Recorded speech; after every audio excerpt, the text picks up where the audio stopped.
Hey guys, welcome back to Chintu sir की क्लास। और आज की इस क्लास में हम पढ़ने वाले हैं इंग्लिश ग्रामर का एक बेसिक टॉपिक। और ये जो टॉपिक है ना, यदि आपने इस टॉपिक को समझ लिया तो यकीन मानिए कि आपके कुछ ऐसे सेंटेंस हैं जिनको आप ऐसे चुटकी बजाकर ही बना दोगे। तो ये टॉपिक है आपका इज, एम, आर और वाज, वर।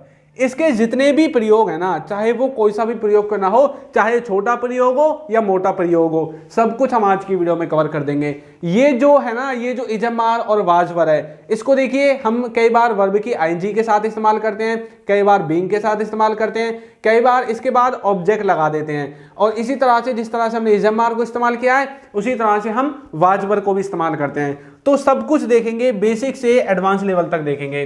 तो देखिए यहां पर जो ये इज, एम, आर और जो वाज, वर है ना, इनके बारे में सबसे पहले एक छोटी सी बात आपको पता होनी चाहिए कि ये जो इज, एम, आर है, ये हमेशा आपका किस में इस्तेमाल होता है? हमेशा आपका प्रेजेंट में इस्तेमाल होता है। और ये जो वाज, वर है ना, वाज, वर, ये हमेशा किस में इस्तेमाल होता है? ये हमेशा आपका पास्ट में इस्तेमाल होता है। किस में इस्तेमाल होता है?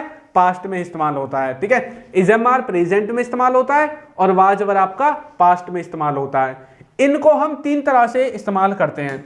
उससे पहले आपको एक बात बता दूं कि हमारा जो कोर्स है ना, वो लॉन्च हो चुका है।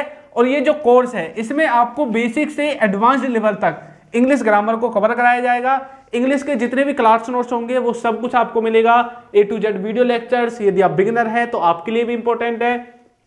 यदि आप इंग्लिश के कॉन्सेप्ट बिल्ड करना चाहते हैं तो आपके लिए भी ये इंपॉर्टेंट है। ठीक है, और यदि आपको इस कोर्स को ज्वाइन करना है ना, तो ये हेल्पलाइन नंबर है, इस पर आप कॉल कीजिए। ठीक है, और जो भी बेस्ट ऑफर होगा, जो भी आपके लिए बेस्ट होगा ना, वो उस प्राइस में आपको ये कोर्स ले लेना है। ठीक है, कम से कम जितना आप बोलोगे उतना। ठीक है, बेस्ट ऑफर। बिल्कुल ऐसा नहीं है कि आप बोलने लगोगे फ्री में दे दो, फ्री में नहीं मिलेगा, लेकिन जो कम से कम हो जाएगा वो आपके लिए किया जाएगा। तो इंतजार मत कीजिए, इस नंबर पर कॉल कीजिए और बिल्कुल भी झिझकना ही नहीं है, डायरेक्ट आपको कॉल करनी है और आपको ये कोर्स मिल जाएगा। ठीक है, और यदि आप डायरेक्ट ऐप पर जाना चाहते हैं तो लिंक डिस्क्रिप्शन में आपको मिल जाएगा, वहां से जाकर आप डायरेक्ट ऐप पर जा सकते हैं। अब देखिए आगे, ये जो इज, एम, आर है और जो वाज, वर है, इनको हम तीन तरह से इस्तेमाल करते हैं। एक करते हैं सिंपल सेंटेंसेज में, एक करते हैं टेंसेज में, और एक करते हैं पैसिव वॉइस में। किस किस में? सिंपल सेंटेंसेज में, टेंसेज में और पैसिव वॉइस में। आपके मन में एक ख्याल होना चाहिए, एक बात होनी चाहिए कि सर सिंपल सेंटेंसेज, टेंसेज और पैसिव वॉइस, इनमें अंतर क्या होता है? हम कैसे पहचानेंगे कि कौन सा सेंटेंस सिंपल का है, कौन सा टेंस का है, कौन सा पैसिव का है? तो देखिए इनमें डिफरेंस कुछ भी नहीं है, इनमें थोड़ा सा डिफरेंस है, वो है वर्ब का। ये जो सिंपल सेंटेंसेस होते हैं ना, ये आपके विदाउट वर्ब के होते हैं, इनमें वर्ब नहीं होती। लेकिन जो ये टेंसेस होते हैं ना, इनमें आपकी वर्ब होती है। और जो पैसिव वॉइस होते हैं, इनमें भी आपकी वर्ब होती है, लेकिन इनमें जो वर्ब होगी ना, वो हमेशा थर्ड फॉर्म की होगी। और जो टेंसेज है, इनमें first form, second form, third form, तीनों वर्ब होती हैं और इनमें वर्ब होती नहीं है। तो देखिए ये जो सिंपल सेंटेंसेज है ना, ये आपके क्या करते हैं? ये किसी कार्य के बारे में नहीं बताते, ये किसी काम को नहीं करते, बल्कि जो सिंपल सेंटेंसेज हैं, ये किसी व्यक्ति के व्यवहार के बारे में बताते हैं, उसके पोजीशन के बारे में बताते हैं, उसकी पोजीशन के बारे में बताते हैं, उसकी कंडीशन के बारे में बताते हैं। ठीक है, तो इन चीजों पर हम वाज, वर का इस्तेमाल करते हैं। चलिए एक एक करके देखते हैं। अब देखिए, सबसे पहले हम एक चीज सीख लें कि ये जो आपके इज, एम, आर और वाज, वर हैं, इनको हमें सब्जेक्ट के साथ कैसे इस्तेमाल करना है। कौन से सब्जेक्ट के साथ कौन सी हेल्पिंग वर्ब आएगी? तो जो आपके इज, एम और आर है, इज, एम, आर है और वाज और वर है, इनमें देखिए जो आपका इज है और वाज है, क्या क्या? इज और वाज, ये आपके ही, सी और इट, इनके साथ इस्तेमाल हो जाते हैं। किसके साथ? ही, सी, इट के साथ इस्तेमाल हो सकते हैं। जो आपका आर है और जो वर है, इनको आप ही, सी, इट को छोड़कर जो भी बच गया उन सब के साथ इस्तेमाल कर सकते हैं। जैसे आई बच गया है ना, वी बच गया, यू बच गया, दे बच गया, तो इन सब के साथ आप इनका इस्तेमाल कर सकते हैं। किन किन का? आर का और वर का। और ये आप जानते हैं कि भैया ये दोनों तो कभी आपस में अलग होते ही नहीं है। ये आई हमेशा एम के साथ ही आता है ना, और आई के साथ ना आप एक चीज और लगा देते हैं, आई के साथ क्या लगाते हैं? वाज। ठीक है, वाज का इस्तेमाल भी आप आई के साथ कर देते हैं। तो ये बात आपको याद रखनी है। तो इन चीजों को ना आपको कभी नहीं भूलना है। कभी भी आपको सब्जेक्ट और हेल्पिंग वर्ब को अलग अलग नहीं लगाना है, जो जिसके साथ लगेगा उसके साथ ही लगाना है। तो आप समझ जाना, यदि आपको ये चीज आ गई तो आप इंग्लिश को सीखते जा रहे हैं। अब देखिए, मैंने भी आपको बताया था कि इनको हम सिंपल सेंटेंसेज और टेंसेज दो तरह से इस्तेमाल करते हैं ना, और एक पैसिव वॉइस में भी करते हैं। पैसिव वॉइस को हम बाद में देखेंगे, सबसे पहले हम सिंपल सेंटेंसेज और टेंसेज को देख लेते हैं। तो देखिए, जो सिंपल सेंटेंसेज होते हैं ना, इनका जो सेंटेंस को बनाने का जो फॉर्मूला है वो ये रहेगा। सबसे पहले सब्जेक्ट आएगा, उसके बाद इजएमआर आएगा और फिर ऑब्जेक्ट आएगा। अभी हम प्रेजेंट के देखेंगे, इजएमआर के, ठीक है। और जो टेंसेज के साथ होंगे उनमें क्या होगा, सब्जेक्ट के बाद इजएमआर, फिर वर्ब आएगी और लास्ट में ऑब्जेक्ट। तो इसमें फर्क क्या है कि इसमें इजएमआर के बाद डायरेक्ट ऑब्जेक्ट है और इसमें इजएमआर के बाद वर्ब में आईएनजी लगाकर है ना, और लास्ट में फिर ऑब्जेक्ट है। सिंपल सेंटेंसेस मतलब साधारण वाक्य है, ठीक है। और इनका मतलब मैंने आपको बताया था कि ये किसी की कंडीशन, किसी की पोजीशन, किसी की सिचुएशन, किसी का पोजीशन, इसके बारे में बताते हैं। अब जैसे यहाँ पर लिखा हुआ है कि राम अच्छा लड़का है, यहाँ पर कोई काम थोड़ी किया गया है, नहीं किया गया ना, बल्कि यहाँ पर काम है। देखिए, राम खेल रहा है, तो राम ने क्या काम किया है, खेलने का काम किया है। ऐसा यहाँ पर कुछ भी नहीं है ना, यहाँ पर सिर्फ बताया जा रहा है कि ये राम कैसा लड़का है। भैया राम तो अच्छा लड़का है, ये सेंटेंस हमें बोलता है। राम बुरा होता तब भी हम इसको सिंपल सेंटेंसेज में बनाते। कैसे बोलोगे, राम अच्छा लड़का है, तो बोलेंगे Ram is a good boy. Ram is a good boy, Ram क्या है, एक अच्छा लड़का है, ठीक है। तो यहाँ पर कोई भी वर्ब नहीं है, क्या नहीं है, वर्ब यहाँ पर नहीं है, ठीक है। वह घर पर है, वह कहाँ पर है, घर पर है। तो ये तो देखिए बता रहा था कि कोई कैसा है, ये बता रहा है कि कोई कहां पर है, घर पर है, स्कूल में है, छत पर है ना, कमरे में है, कहां पर है। तो ये भी हमें कोई काम नहीं करवा रहा, ना किसी काम के बारे में बता रहा है, ये तो सिर्फ हमें जानकारी दे रहा है। तो ये जो सिंपल सेंटेंसेस है ना, ये जानकारी देते हैं, ठीक है। ये काम के बारे में जानकारी नहीं देते, काम को छोड़कर जो बच जाता है उसके बारे में देते हैं। वह घर पर है, तो बोलेंगे he is at home, he is at home, वह कहां पर है, घर पर है। आगे देखिए, आप अच्छे छात्र नहीं है, आप अच्छे छात्र नहीं हैं, तो बोलेंगे you are not a good student, आप एक अच्छे छात्र नहीं हैं। राहुल बहुत बुरा लड़का है, राहुल कैसा लड़का है, बहुत बुरा लड़का है। लेकिन ये जो भैया राम है ना, ये तो बहुत अच्छा लड़का है ना, तो राहुल बहुत बुरा लड़का है। तो Rahul is a very bad boy, Rahul is a very bad boy. तो सिंपल सेंटेंसेज को आप इसी तरह से बना सकते हैं, इनमें कोई भी वर्ब नहीं होती है, बस आपको ये फॉर्मूला याद होना चाहिए। लेकिन जो टेंसेज होते हैं ना, इनमें तो भैया वर्ब आपको याद होनी चाहिए और वर्ब में आपको आईएनजी लगानी पड़ेगी। जैसे कि राम क्या कर रहा है, खेल रहा है। अब ये जो टेंस है ना, और जो टेंस में जो इजएमआर है, ये कौन से टेंस में यूज होते हैं, कंटिन्यूअस टेंस में इस्तेमाल होते हैं। कौन से टेंस में, कंटिन्यूअस टेंस में इस्तेमाल होते हैं। तो राम क्या कर रहा है, राम खेल रहा है। राम सब्जेक्ट है, इजएमआर यहां से आ गया और प्ले में आईएनजी लगाकर प्लेइंग आ गया। ऑब्जेक्ट इसमें है ही नहीं तो हमने लिखा नहीं, ठीक है। तो राम क्या कर रहा है, राम खेल रहा है, राम इज प्लेइंग। वह पढ़ रहा है, वह क्या कर रहा है, पढ़ रहा है, तो बोलेंगे he is studying, he is studying, वह पढ़ रहा है। दिवेश टीवी देख रहा है, दिवेश क्या कर रहा है, टीवी देख रहा है। तो दिवेश ने क्या काम किया है, टीवी को देखने का काम किया है, तो बोलेंगे Divesh is watching TV, Divesh is watching TV. TV क्या देख रहा है, मतलब टीवी को कौन देख रहा है, दिवेश देख रहा है, ठीक है। पापा ऑफिस से आ रहे हैं, तो बोलेंगे पापा इज कमिंग फ्रॉम ऑफिस, पापा इज कमिंग फ्रॉम ऑफिस। पापा कहां से आ रहे हैं, ऑफिस से आ रहे हैं। तो इस तरह से देखिए, हमने सिंपल सेंटेंसेस और टेंसेस इन दोनों में अच्छे से देख लिया है कि हमें कैसे इस्तेमाल करना है इजएमआर को, ठीक है। तो अभी हमने सिर्फ इजएमआर को देखा है, अब हम देखेंगे वाजवर को। जिस तरह से आपने इजएमआर का इस्तेमाल किया था ना प्रेजेंट में सेंटेंसेस को बनाने के लिए, उसी तरह से आपको सिर्फ उस इजएमआर के स्थान पर वाजवर को लिख देना है और आपका जो सेंटेंस है वो पास्ट में ट्रांसलेट हो जाएगा। यदि सिंपल सेंटेंस में आपने इजएमआर के स्थान पर वाजवर लिखा तो ये पास्ट में बन जाएगा, यहां पर लिखा तो ये सभी सेंटेंसेज पास्ट में बन जाएंगे। मैंने जो भी सेंटेंसेज लिए ना वो मिलते जुलते लिए हैं, जो प्रेजेंट में थे वही मैंने पास्ट में ले लिए, ताकि आप इनमें अंतर कर सको। जब आप नोट्स बनाओ तो आप इनमें अंतर कर सको। देखिए कैसे, राम अच्छा लड़का था, राम कैसा लड़का था, अच्छा लड़का था। तो अभी हमने पहले पढ़ा था कि राम अच्छा लड़का है, जब वो अच्छा लड़का है तो हमने इसमें पीछे है लिखा था। तो जब प्रेजेंट का है तो मतलब इजएमआर का इस्तेमाल किया था, है ना, इज एम आर का इस्तेमाल किया था। अब ये किसका है, पास्ट का है, तो अब इस्तेमाल किसका करेंगे, वाज वर का करेंगे। किसका इस्तेमाल करेंगे, वाज वर का इस्तेमाल करेंगे। तो ये बात आपको पता होनी चाहिए कि कब हमें किसका इस्तेमाल करना है। प्रेजेंट है तो इज एम आर का इस्तेमाल करेंगे, पास्ट है तो वाज वर का इस्तेमाल करेंगे, है ना। देखिए Ram was a good boy, Ram एक अच्छा लड़का था, ठीक है, वह घर पर था, तो बोलेंगे he was at home, he was at home, वह कहां पर था, घर पर था। आप अच्छे छात्र नहीं थे, आप अच्छे छात्र नहीं थे, तो कैसे बोलेंगे, you were not a good student, आप एक अच्छे छात्र नहीं थे। राहुल बहुत बुरा लड़का था, Rahul was a very bad boy, Rahul was a very bad boy, Rahul कैसा था, बहुत बुरा लड़का था। तो सिंपल सेंटेंसेस को आप इस तरह से बना सकते हैं।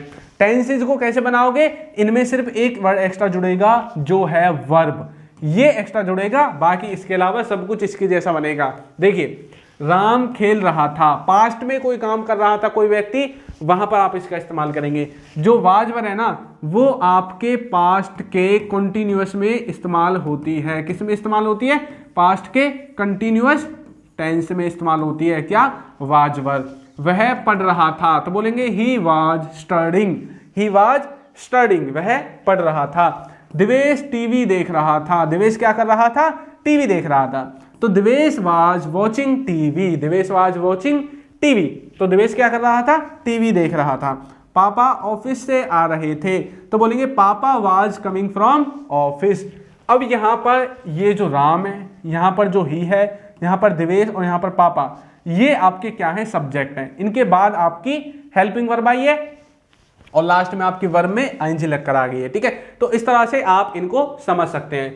तो हमने इजएमआर और वाज वर्ब को टेंसेज और सिंपल सेंटेंसेज में देख लिया है। अब हम देखेंगे कि इनको पैसिव में कैसे इस्तेमाल करना है। जब आप इनको पैसिव में इस्तेमाल करोगे ना तो इनके बाद ये वाला वर्ड आपको हमेशा मिलेगा जो है बीईआईएनजी, बीइंग, ठीक है। कौन सा वर्ड है, बीइंग। अब इससे आप इनको प्रेजेंट और पास्ट दोनों में इस्तेमाल कर सकते हैं पैसिव वॉइस में। पहले आपको एक बात पता होनी चाहिए कि पैसिव वॉइस होते क्या हैं। एक होते हैं आपके एक्टिव वॉइस, एक होते हैं पैसिव वॉइस। जो आप नॉर्मल टेंस पढ़ते हैं, है ना, वो आपके एक्टिव वॉइस के अंदर आते हैं। एक्टिव जो ये है ना, ये वाले जो नॉर्मल टेंस पढ़ते हैं, इनका स्ट्रक्चर कैसा होता है, ऐसा होता है। सबसे पहले सब्जेक्ट, फिर हेल्पिंग वर्ब, फिर वर्ब और फिर ऑब्जेक्ट आता है। लेकिन जो पैसिव वॉइस वाले होते हैं ना, ये होते तो टेंसेज की तरह ही हैं, लेकिन इनका जो स्ट्रक्चर है इनमें फर्क होता है। इनमें हम सबसे पहले ऑब्जेक्ट लिखते हैं, ठीक है, उसके बाद हेल्पिंग वर्ब, उसके बाद वर्ब और उसके बाद लास्ट में सब्जेक्ट लिख सकते हैं यदि आपको लिखना है तो आपको एक बात याद रखनी है, जब हम इसको एक्टिव वॉइस में बनाते हैं तो इसका मतलब है कि यहां पर सब्जेक्ट एक्टिव है, उसको दिखाया गया है, इसलिए इनको एक्टिव वॉइस बोलते हैं। पैसिव वॉइस का मतलब है कि सब्जेक्ट एक्टिव नहीं है, अब हमारा ऑब्जेक्ट एक्टिव है। अब हम ऑब्जेक्ट पर फोकस करेंगे, जिस पर फोकस करना है उसी को आगे लिख दो। सब्जेक्ट पर फोकस करना था तो हमने एक्टिव वॉइस में सब्जेक्ट को लिख दिया। अब हमें ऑब्जेक्ट पर फोकस करना है तो अब हमने ऑब्जेक्ट को आगे लिख दिया, ठीक है। तो ये बात आपको याद रखनी है, बाकी सब कुछ आपका सेम रहेगा। अब देखिए कैसे बनेंगे। जो इजएमआर है इसका मतलब होगा ये, और जो वाज वर्ब है इसका मतलब होगा ये। काम किया जा रहा है, कोई काम प्रेजेंट में किया जा रहा है, वहां पर आप किसका इस्तेमाल करेंगे, इजएमआर का इस्तेमाल करेंगे। कोई काम पास्ट में किया जा रहा था, ये प्रेजेंट का है, पास्ट का है। पास्ट में कोई काम किया जा रहा था, वहां पर आप किसका इस्तेमाल करेंगे, वाज वर्ब का इस्तेमाल करेंगे। दोनों का स्ट्रक्चर सेम है। सबसे पहले ऑब्जेक्ट आएगा, फिर हेल्पिंग वर्ब, फिर बीइंग वर्ब की थर्ड फॉर्म और अदर वर्ड्स। ये जो हेल्पिंग वर्ब है ना, कुछ बच्चे इसको देखकर कंफ्यूज हो गए होंगे। हेल्पिंग वर्ब का मतलब है आपके ये वाले words, is am are, was verb, has, have, ये वाले वर्ड्स होते हैं helping verb. Has, have, is am are, was verb, will, ये सब हेल्पिंग वर्ब ही होती हैं, ठीक है। जिनको नहीं पता उनके लिए मैंने बताया है। दूध बेचा जा रहा है, दूध क्या किया जा रहा है, बेचा जा रहा है। प्रेजेंट का सेंटेंस है तो इजएमआर लगाएंगे। The milk is being sold, the milk आपका ऑब्जेक्ट है, फिर उसके बाद इजएमआर आ गया, फिर बीइंग आ गया और फिर सेल की थर्ड फॉर्म सोल्ड आ गई। तो दूध क्या किया जा रहा था, बेचा जा रहा था। The milk is being sold, ये बेचा जा रहा है, प्रेजेंट का है, ठीक है। यदि पास्ट का बोलना है तो वाज वर्ब लगे के बोलेंगे the milk was being sold, दूध बेचा जा रहा था। आगे देखिए, कमरे साफ किए जा रहे हैं, कमरे क्या किए जा रहे हैं, साफ किए जा रहे हैं, तो बोलेंगे the rooms are being cleaned, the rooms are being cleaned, कमरे क्या किए जा रहे हैं, साफ किए जा रहे हैं। कमरे साफ किए जा रहे थे, अब पास्ट का बन गया, कैसे बोलेंगे? The rooms were being cleaned, the rooms were being cleaned, कमरे क्या किए जा रहे थे? साफ किए जा रहे थे। हमें पढ़ाया जा रहा है, हमें क्या किया जा रहा है? पढ़ाया जा रहा है।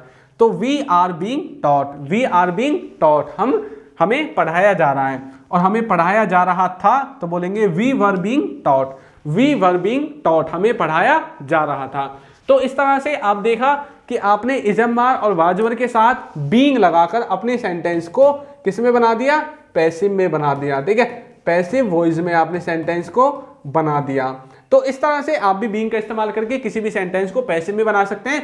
और यहाँ पर जो ये द मिल्क है, यहाँ पर जो द रूम है, यहाँ पर जो वी है, ये सब आपके ऑब्जेक्ट हैं, ठीक है, ये बात आपको याद रखनी है। आगे देखिए, अब देखिए नेक्स्ट जो है ना इसमें वो है कि कई बार ऐसा होता है कि हमें इजम्मार के बाद ना बीइंग नहीं मिलता, इजम्मार के बाद कई बार हमें टू का इस्तेमाल मिल जाता है, जैसे कि is to, am to, are to, was to, were to, इस तरह से मिल जाता है। तो इनका क्या मतलब है? तो इनका मतलब है कि नॉर्मली कोई काम करना है, कोई काम करना था, प्रेजेंट में कोई काम करना है, पास्ट में कोई काम करना था, तो प्रेजेंट में इजम्मार इस्तेमाल होगा, पास्ट में वाज वर, और उनके बाद टू लग जाएगा। सेंटेंस देखिए स्ट्रक्चर कैसे बनेगा, सबसे पहले सब्जेक्ट आएगा, फिर हेल्पिंग वर्ब, फिर टू, फिर वर्ब की पहली फॉर्म, और फिर अदर वर्ड्स आ जाएंगे। देखिए मुझे फिल्म देखनी थी, ये बन गया पास्ट का, कैसे बोलेंगे? I was to watch, I was to watch movie, ठीक है, I was to watch movie, या फिर आप डायरेक्ट फिल्म लिख सकते हैं। तो मुझे फिल्म देखनी थी।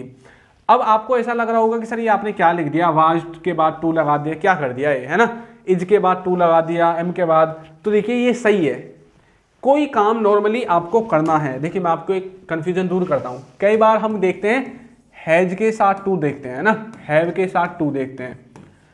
अब आप इज एम आर के साथ भी टू लगा सकते हैं, इज एम आर के साथ भी आप टू लगा सकते हैं। अंतर कहां पर आएगा कि ये जो दोनों है ना, इनका इस्तेमाल होगा जब कहीं पर कोई फोर्स को दिखाना है, कोई काम कंपल्सन को दिखाना है। किसको दिखाना है?